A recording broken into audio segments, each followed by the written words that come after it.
Hello friends, this is Monisha और आप देख रहे हैं सेल्फ लर्निंग। सेल्फ लर्निंग में हम यूजीसी नेट और सी टेट की तैयारी करते हैं और ये पहली क्लास है जो मैं वाइट बोर्ड से ले रही हूँ। आई होप आपको ये क्लास पसंद आएगी। अगर पसंद आती है तो प्लीज़ लाइक कीजिएगा, शेयर कीजिएगा और चैनल को सब्सक्राइब कीजिएगा। मेरे चैनल का नाम है सेल्फ लर्निंग। तो यूजीसी नेट एजुकेशन या फिर सी टेट हो, यूपी टेट हो, उसमें बहुत ही इम्पोर्टेंट एक टॉपिक होता है पर्सनालिटी का।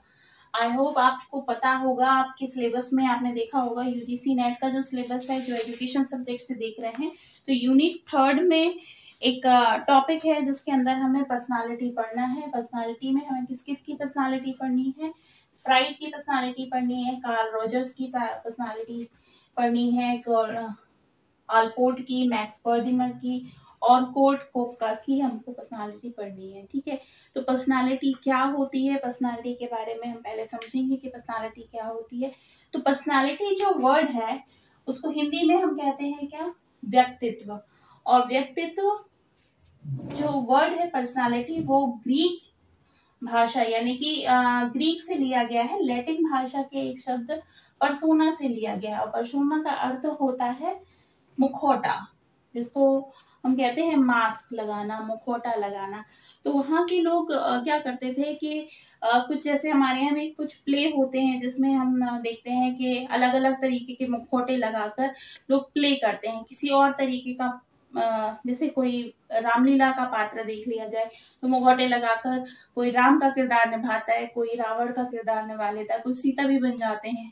तो वो जो पर्सनालिटी जो शब्द लिया गया है वो किस तरह से कि मतलब अकॉर्डिंग टू सिचुएशन हम क्या कर देते हैं, अपनी पर्सनालिटी को दिखाते हैं।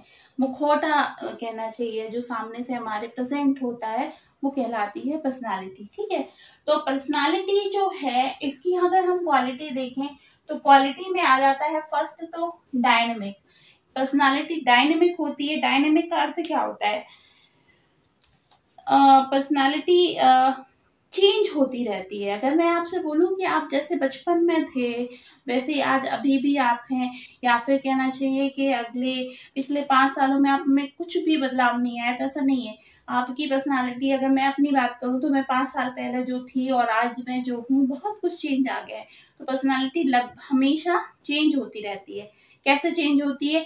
जैसे जैसे आप सीखते जाते हैं, लर्न करते जाते हैं, आप दूसरों के साथ में इंटरेक्शन में आते हैं, अलग अलग एक्सपीरियंस आप गेन करते हैं और आपकी उसकी वजह से पर्सनालिटी चेंज होती है। तो पर्सनालिटी की पहली क्वालिटी क्या होगी? ये डायनेमिक होती है, यानी कि चेंज हो जाती है। दूसरी पर्सनालिटी की जो क्वालिटी है वो क्या है? यूनिक और स्पेसिफिक। यूनिक और स्पेसिफिक का मतलब क्या होगा? ये अपने आप में बहुत यूनिक होती है। आपने देखा होगा, 2 आइडेंटिकल ट्विंस भी होते हैं तो भी उनकी पर्सनालिटी एक जैसी नहीं होती। एक ही दिन, एक ही समय में 5-7 मिनट के डिफरेंस से अगर कोई बच्चा पैदा होता है जो देखने में बिल्कुल सेम दिखता है, लेकिन दोनों की पर्सनालिटी चेंज होती है, अलग होती है।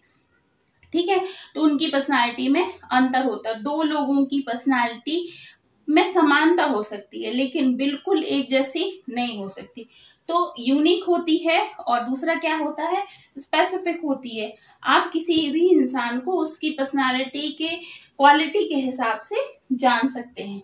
दूसरा, कंप्लीट बिहेवियर। जो नेक्स्ट क्वालिटी इसकी है वो कंप्लीट बिहेवियर है। मतलब कि पर्सनालिटी अगर बताया जाए ना तो वो आपके पूरे व्यवहार को समझा देती है कि आपका व्यवहार कैसा है। पूरा व्यवहार आपका बता देती है आपकी पर्सनालिटी। तो ये कुछ हो गई क्वालिटीज। ठीक है, अब हम आते हैं, क्योंकि हमें ये थ्योरीज पढ़नी है अलग अलग, जो हमारे फिलोसोफर्स या साइकोलॉजिस्ट हुए हैं जिनकी थ्योरी हमें पढ़नी हमारे सिलेबस में है। और ये सिलेबस में आपको दोनों ही सिलेबस का कंबाइंड फॉर्म बता रही हूँ। सीटेट में भी है और यूजीसी नेट में भी है। यूजीसी नेट के एजुकेशन सब्जेक्ट के यूनिट 3 में ये टॉपिक है। ठीक है, जो भी एजुकेशन से प्रिपरेशन कर रहे हैं वो जान सकते हैं।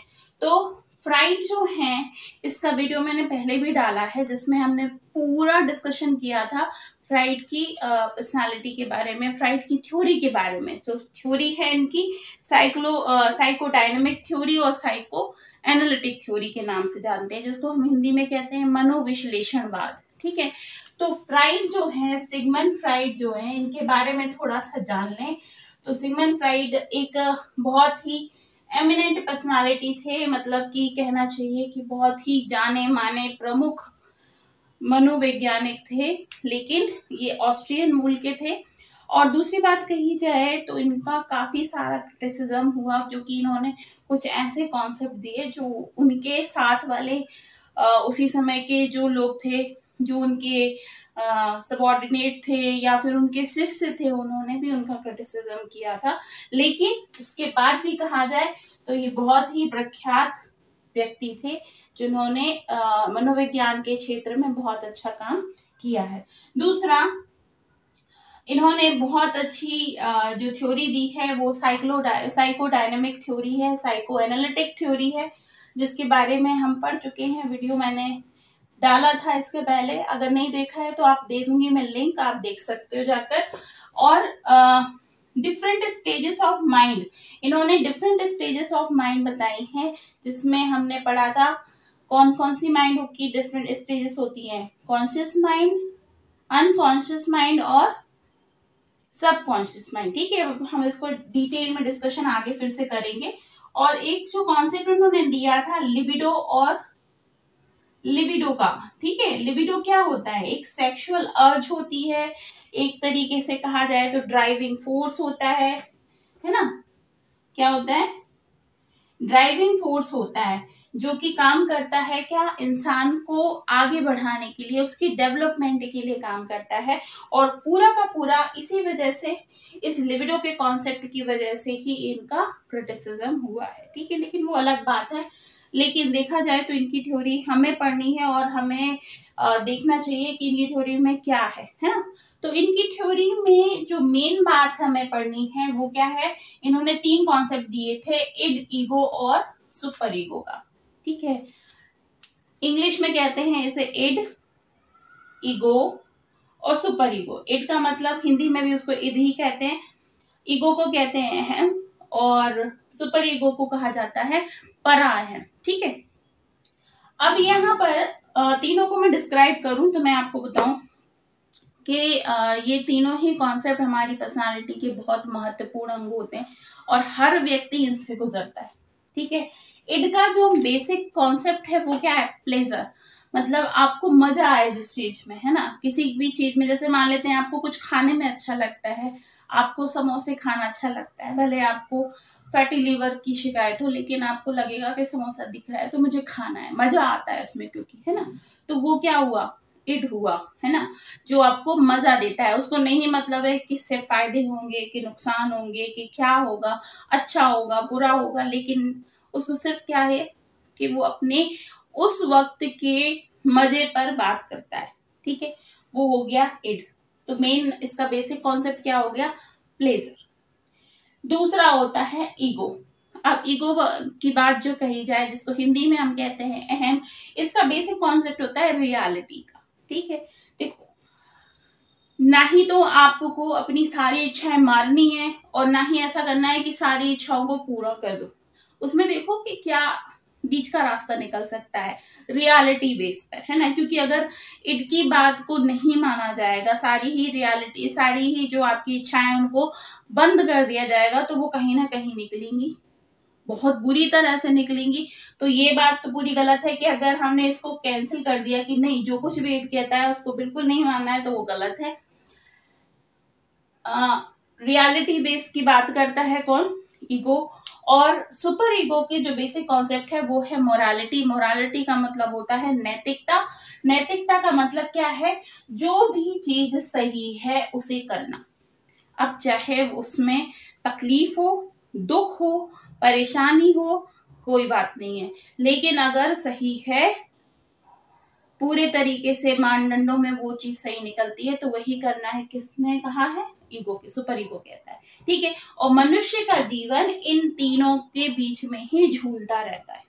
अब जिसका एक कॉन्सेप्ट बहुत हावी होता है, वो व्यक्ति क्या करता है, अपने मन की बात सुनता है, चाहे अच्छी हो चाहे बुरी हो, वो बाकी चीजों को, दोनों की बात नहीं मानता है, और यहाँ पर इसकी बात मानकर अपना काम कर देता है। उसका जो भी परिणाम निकले उसे वो भुगतता है। ईगो के ऊपर जो चलता है वो व्यक्ति बेस मतलब स्मूथिंग लाइफ जीता है, ना ही तो वो अपनी सारी इच्छाएं को मार देता है और ना ही ऐसा करता है कि वो सारी इच्छाओं की पूर्ति करता रहे और या फिर पूरी तरीके से नैतिकता वाली जीवन जिए और इच्छाओं को मार के जिए, या फिर इसकी बात माने ना इसकी बात माने, बीच की रास्ते को अपना लेता है। नैतिकता वाले जो होते हैं, जैसे कि जितनी भी बहुत बड़ी बड़ी पर्सनालिटीज हुई हैं, जैसे कि महात्मा गांधी की हम बात करते हैं, उन्होंने अहिंसा की बात को नैतिक माना तो उसके ऊपर आखिरी तक चलते रहे। ठीक है, जब किसी भी एक भी जगह पे ऐसा हम हिस्ट्री में पढ़ते हैं कि कभी ऐसी बात आई कि उन्हें कुछ और डिसीजन ले लेना चाहिए थे, लेकिन चूंकि वो अपने बात पे कायम थे, उन्होंने कॉम्प्रोमाइज नहीं किया, अपनी ही बात पर कायम रहते हुए उन्होंने क्या किया, अपनी आगे जर्नी को रखा। तो ये क्या हुआ, मोरालिटी वाले लोग हो गए। तो ऐसे लोग बहुत कम होते हैं, ऐसे लोग बहुत ज्यादा होते हैं। और इन्होंने क्या बताया है कि हर मनुष्य में ये तीनों ही चीजें होती है। ठीक है, अब जो इड है वो क्या कहता है, जो कुछ भी मन में आया है वो करो, और ये हमारे बाय बर्थ होता है। जब हमारा जन्म होता है तब से ये कॉन्सेप्ट हमारे मन में हमारे जीवन में रहता है। ठीक है, प्लेजर सीकिंग होता है। अब यहाँ पर जो रियलिटी वाला बात है वो कब से आती है, जब मनुष्य थोड़ा समझदार हो जाता है, आफ्टर बर्थ की बात है ना। और ये जो है ये हमारी फैलिक स्टेज के बाद आता है। फैलिक स्टेज जो मैंने स्टेजेस आपको पढ़ाई थी, अभी हम आगे डिस्कशन करेंगे उसका। 3 से 6 वर्ष के बाद जो बच्चे की एज होती है जिसमें वो थोड़ा समझदार हो जाता है, उसके बाद में उसका ईगो का, सुपर ईगो का कॉन्सेप्ट जन्म लेता है। ठीक है, तो इसको हम और डिटेल में समझें तो मैं आपको इतना बताऊं, अगर आपने ईगो, इड और सुपर ईगो के बारे में समझना है, तो सपोज कोई व्यक्ति है जैसे डायबिटीज है। ठीक है, अगर डायबिटीज है तो उसको मीठा खाना मना है। ठीक है, इड क्या कहेगा, मुझे तो मीठा पसंद है और मुझे मीठा खाना है। ठीक है, सुपर ईगो क्या कहेगा कि नहीं, मीठा खाना तुम्हारे लिए जहर है और तुम्हें मीठा नहीं खाना चाहिए, तुम्हें इससे दूर रहना चाहिए, हटो यहाँ से, बिल्कुल भी इसको नहीं खाना है। ठीक है, पर रियलिटी बेस पे बीच का रास्ता निकालेगा कोई नहीं, जरा सा स्वाद ले लेते हैं, जरा टेस्ट ले लेते हैं, और जरा से टेस्ट में कोई दिक्कत नहीं होगी, उसके बाद फिर मीठा नहीं खाऊंगा। तो ईगो क्या होगा, सुपर बीच का रास्ता निकाल लेगा। ठीक है, मनुष्य में ये तीनों ही चीजें होती हैं, जिसकी जो हावी होती है उसकी पर्सनालिटी वैसी हो जाती है। ठीक है, तो इड, ईगो और सुपर ईगो का कॉन्सेप्ट आप उसको समझ में आया। आगे हम पढ़ेंगे कॉन्शियस माइंड, अनकॉन्शियस माइंड और सबकॉन्शियस माइंड का कॉन्सेप्ट, और फ्राइड की थ्योरी के जो और भी एस्पेक्ट हैं उसके बारे में हम पढ़ेंगे। ठीक है, चलो तो आगे बढ़ते हैं, और आगे बढ़ते हैं तो हम देखें जो फ्राइड का मेन कॉन्सेप्ट था, जिन्होंने एक मेन कॉन्सेप्ट दिया था जिसके बारे में बहुत चर्चा होती है, जो कॉन्सेप्ट था लिबिडो का। तो वो लिबिडो क्या होता है, तो लिबिडो एक तरीके का ड्राइविंग फोर्स इन्होंने माना है।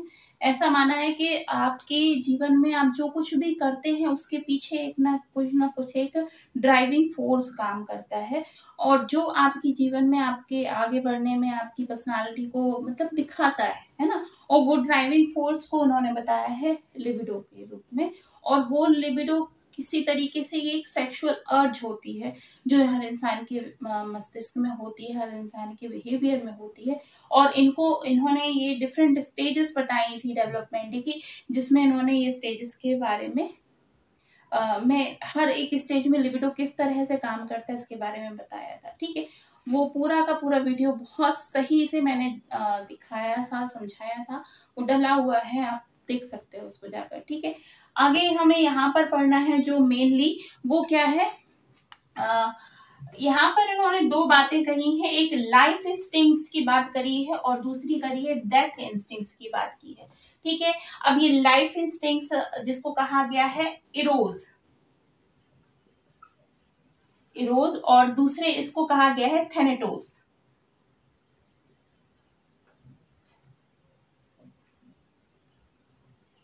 ठीक है। ये लाइफ इंस्टिंक्ट्स है जिसको कहा गया है एरोस, और ये है थैनेटोस। ठीक है, हिंदी में भी इसको यही कहते हैं, एरोस एंड थैनेटोस। अब ये है होता क्या है ये देख लेते हैं। तो ये देखिए, हर व्यक्ति के मस्तिष्क में, हर व्यक्ति की पर्सनालिटी में दो तरीके के लोग होते हैं ना। एक होते हैं पॉजिटिव एनर्जी जिनके अंदर होती है, जो जीवन को सकारात्मक तरीके से देखते हैं, उनके अंदर किस चीज का महत्व होता है, इरोज का। ठीक है, जिसको कहते हैं लाइफ इंस्टिंक्ट्स में।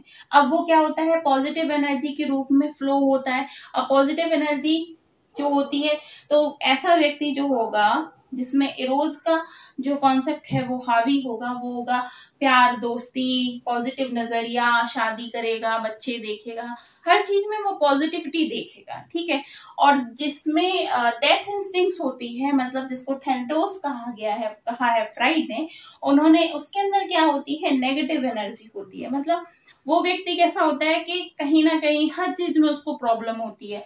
अगर वो कुछ काम कर रहा है तो उसमें नेगेटिव नजरिए को देखता है। अगर एक कोई पिक्चर रखी हुई होगी ना, तो उस पिक्चर में जो सबसे बुरी चीज होगी ना, उसकी नजर उस पर जाएगी, तो वो क्या होगा, नेगेटिव एनर्जी उसके अंदर फ्लो होती है। अब ऐसा व्यक्ति जल्दी डिप्रेशन में आता है, उसकी एंजाइटी ज्यादा बढ़ जाती है, उसको गुस्सा बहुत आता है, हारता है तो हार बर्दाश्त नहीं होता। मतलब कहने का मतलब ये है कि इन्होंने जो दो कॉन्सेप्ट बताए हैं, पहला लाइफ इंस्टिंक्ट्स का, दूसरा डेथ इंस्टिंक्ट्स का, जिसको इन्होंने एरोस और थैनेटोस के नाम से बताया। ये कुल कहने को क्या है, ये प्यार, दोस्ती, शादी, बच्चे, पॉजिटिविटी जो भी मनुष्य के जीवन में होती है उसको रिप्रेजेंट करता है। और ये डिप्रेशन, एंजाइटी, नेगेटिविटी और हर तरीके का जो एंगर होता है उसको रिप्रेजेंट करता है ये थैनेटोस। ठीक है, क्लियर। आगे बात करते हैं स्टेजेस ऑफ माइंड में। 3 स्टेजेस जो बताई है वो कौन कौन सी हैं, कॉन्शियस माइंड, सबकॉन्शियस माइंड और अनकॉन्शियस माइंड। तो आपको मैं बता दूं, ये एक आइसबर्ग के जैसा होता है। ये कॉन्सेप्ट आपने पहले भी कई बार सुना होगा कि अगर हम किसी एक बीकर में देखें, एक बर्फ को डुबा दें, या फिर समुद्र में जो आइसबर्ग होता है वो क्या होता है, उसका जो 90% हिस्सा होता है वो पानी के अंदर होता है, और 1% जो हिस्सा होता है वो कहाँ होता है, पानी के ऊपर होता है। और ये जो बीच वाला हिस्सा है ना, ये हिचकोले खाता रहता है। ठीक है, तो यहाँ पर जो माइंड है उसको आइसबर्ग के हिसाब से डिस्क्राइब किया जाए तो जो 1/10 हिस्सा है वो होता है हमारा कॉन्शियस माइंड, और जो हमारा 9/10 हिस्सा है वो होता है अनकॉन्शियस माइंड। अनकॉन्शियस माइंड जो है वो पूरा का पूरा आपकी दमित इच्छाओं का भंडार है। जो इड की जो इच्छाएं होती हैं, जो ईगो या सुपर ईगो से पूरा नहीं करने देता, वो सारी इकट्ठी हो जाती हैं यहाँ पर। कहाँ पर, अनकॉन्शियस में। अगर उसे बैलेंस ना किया जाए तो बहुत बुरी तरीके से डिप्रेशन या एंजाइटी के रूप में वो बाहर निकलती है। ठीक है, तो यहाँ पर हमारे दिमाग में, जैसे मैं अभी आपके साथ में बात कर रही हूँ, ये वीडियो बना रही हूँ, तो ये मेरा पूरा कॉन्शियस माइंड है जो काम कर रहा है। ठीक है, लेकिन साइमल्टेनियसली मेरे दिमाग में कुछ ना कुछ चल रहा होगा कि मेरा अभी ये काम बाकी है, मुझे अभी इस टॉपिक पे वीडियो बनाना, उसका मुझे टॉपिक तैयार करना है। तो ये सबकॉन्शियसली मेरे दिमाग में चल रहा है। बाकी जब मैं कॉन्शियस नहीं होती हूँ तो जो कुछ भी मेरे मन में चलता है वो होता है अनकॉन्शियस माइंड। ठीक है, जब हम सो रहे होते हैं, जब हम किसी चीज के बारे में कभी हमने देखा, सुना, परखा, देखा होगा, और सडनली हमको लगता है कि हाँ ये चीज तो मैंने कहीं देखी थी, वो सब कहाँ स्टोर होता है, अनकॉन्शियस माइंड में स्टोर होता है। तो मनुष्य के दिमाग के 3 स्तर होते हैं, कॉन्शियस, सबकॉन्शियस और अनकॉन्शियस। अनकॉन्शियस जो माइंड है वो 9/10 हिस्सा होता है, और जो कॉन्शियस माइंड का हिस्सा होता है वो होता है 1/10, और जो सबकॉन्शियस माइंड है वो दोनों के बीच में झूलता रहता है। ठीक है, जब आप कॉन्शियसली काम करते हैं तब भी सबकॉन्शियस माइंड एक्टिव रहता है, वो कहीं ना कहीं पे कुछ ना कुछ आपके मन में चलता रहता है। ठीक है, अब बात कर लेते हैं एक रिवीजन के फॉर्म में। अगर 5 स्टेजेस ऑफ डेवलपमेंट जो इन्होंने बताई थी, तो पहली स्टेज थी ओरल स्टेज। ओरल स्टेज कितनी, 0 से लेकर 1.5 वर्ष की अवस्था जो होती है बच्चे की, वो कहलाती है ओरल स्टेज, है ना। अब इसमें जो लिबिडो का कॉन्सेप्ट होता है वो कहाँ पर होता है, उसके मुंह पे होता है। मतलब वो सारी चीजें कैसे अपना प्लेजर को किस तरीके से लेता है, सक करता है, ब्रेस्ट फीडिंग करता है, जो भी चीज उसके हाथ में आती है उसको मुंह में रखता है, तो उसका जो पूरा कॉन्सेप्ट है, उसका जो ड्राइविंग फोर्स है वो कहाँ पर काम करता है, उसके मुंह पे काम करता है। सेकेंड स्टेज होती है हमारी एनल स्टेज। एनल स्टेज का जो समय होता है वो क्या होता है आपका 1.5 वर्ष से 3 वर्ष की अवस्था का। ठीक है, ये होती है एनल स्टेज। इसमें जो ड्राइविंग फोर्स काम करता है उनकी एनस पे काम करता है। ऐसा बच्चा क्या करता है, अपने बार बार जो उसके ऐसे एरियाज है जिसे वो पी करता है या फिर पॉटी करता है, उस स्टेज पर वो कॉन्सेप्ट क्या रहता है, पूरा का पूरा ड्राइविंग फोर्स काम करता है। और थर्ड स्टेज है हमारी फैलिक स्टेज। अब यहाँ से सुपर ईगो का कॉन्सेप्ट शुरू हो जाता है। फैलिक स्टेज में ये अवस्था हो जाती है 3 से 6.5 वर्ष की अवस्था। कहीं कहीं पे ये डिफरेंट आपको मिलेगा, कहीं 3 से 6 मिलेगा, कहीं 3 से 6.5 मिलेगा, उससे ज्यादा फर्क नहीं पड़ता है। यहाँ पर मैं आपको बताऊं तो 2 कॉन्सेप्ट चालू हो जाते हैं। वो हो जाता है ओडिपस और इलेक्ट्रा। ओडिपस और दूसरा कॉन्सेप्ट होता है कौन सा, इलेक्ट्रा। इसकी भी बहुत ज्यादा क्या हुई थी, इनको क्रिटिसाइज किया गया था। ऑडिपल्स जो कॉन्सेप्ट है वो ये होता है कि जो आपका बॉय चाइल्ड है वो क्या होता है, अपनी माँ की तरफ अट्रैक्ट होता है, और इलेक्ट्रा जो है वो क्या है, गर्ल चाइल्ड जो होती है वो अपने फादर की तरफ अट्रैक्ट होती है। ठीक है, तो इसलिए ये इसका क्रिटिसाइज किया गया कि इसको बहुत ही ज्यादा गलत कहा गया था, लेकिन वो अलग बात है। तो ओडिपस क्या था कि कोई एक व्यक्ति था जिसने अपने फादर की हत्या कर दी थी क्योंकि उसको अपनी माँ से अट्रैक्शन था। और इलेक्ट्रा भी इसी तरीके का कोई एक व्यक्ति होगा जिसको अपने लड़की होगी जिसको अपने फादर से क्या था, अट्रैक्शन था। और उसके बाद आती है अगली स्टेज, लेटेंट स्टेज। अब लेटेंट स्टेज का जो समय होता है वो 6 से 12 वर्ष का होता है। 6 से 12 वर्ष की अवस्था में ये रहती है। तब इसमें बच्चा क्या होता है, इनकी जो सेक्सुअल अर्ज होती है वो क्या हो जाती है, लेटेंट हो जाती है, डोमिनेंट हो जाती है। क्योंकि इसमें बच्चा क्या होता है कि अपने पीयर ग्रुप के साथ में काम करने लगता है, खेलने लगता है, उसके दोस्त बन जाते हैं, और उसके ऊपर बहुत सारा प्रेशर होता है पढ़ाई का, खेल का, कूद का। तो उस समय जो सेक्सुअल अर्ज होती है वो खत्म हो जाती है, मिट जाती है। इसके बाद लास्ट स्टेज होती है हमारी कौन सी, जेनाइटल स्टेज, जो कि क्या होती है, प्यूबर्टी पीरियड से डेथ तक चलती है। मतलब इसके बाद का पूरा समय जो होता है वो इसी स्टेज का होता है। इसमें बच्चा स्टार्टिंग में अपने अपोजिट सेक्स की तरफ क्या होता है, अट्रैक्ट होता है, और उसी से उसका ड्राइविंग फोर्स काम करता है। ठीक है, तो ये कॉन्सेप्ट था जो फ्राइड की थ्योरी का था, जिसमें हमने बात करी आज के वीडियो में end ego and super ego की बात करी। ठीक है, इसके अलावा हमने ओडिपस इलेक्ट्रा की बात करी, सॉरी इरोस एंड थेनेटोस की बात करी हमने, positive energy, negative energy, life instincts, death instincts की बात की। साथ ही साथ में हमने कॉन्शियस माइंड, अनकॉन्शियस माइंड और सबकॉन्शियस माइंड की बात करी। और हमने रिवीजन के फॉर्म में 5 स्टेजेस भी पढ़ी। हालांकि ये डेवलपमेंट थ्योरी में हम पहले पढ़ चुके हैं बहुत डिटेल में, तो ये भी हमने पढ़ी।